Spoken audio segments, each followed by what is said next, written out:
रायगड, महाराष्ट्रासह देश विदेशातील ताज्या बातम्या पाहण्यासाठी मॅक्स इंडिया लाईव्ह चॅनलला सबस्क्राईब करा आणि बेल आयकॉन दाबायला विसरू नका.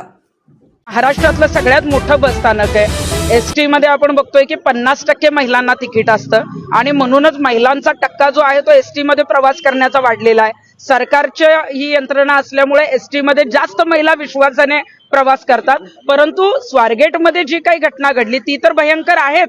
अशा पद्धतीने वर्दळीच्या ठिकाणी पहाटेच्या सुमारास जो आहे तो एखादा व्यक्ती येतो आणि एखाद्या महिलेवर बलात्कार करतो, हे भयानक आहे एकदम.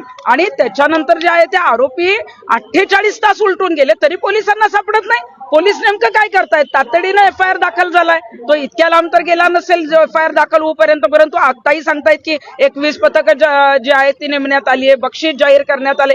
ही वेळ पोलिसांवर येते कशाला? पोलिसांनी महिला सुरक्षा जी आहे, मला वाटतं की महिलांच्या अब्रूची लक्तरे जी आहे ती आता पुण्यामध्ये वेशीवर टाकण्यात आलेली आहेत.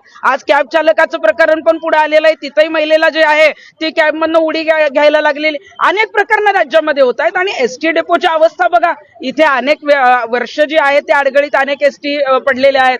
अनेक ठिकाणी आपण बघितलंय की घाणेरडं साहित्य तिथं मिळालेलं आहे.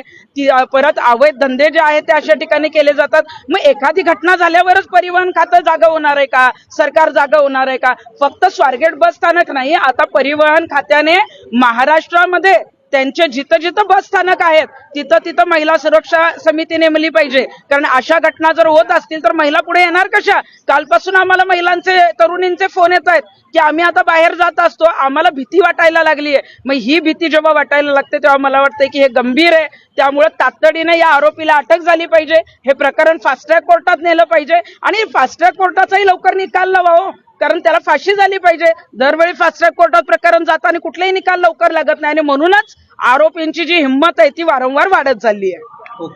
थँक्यू.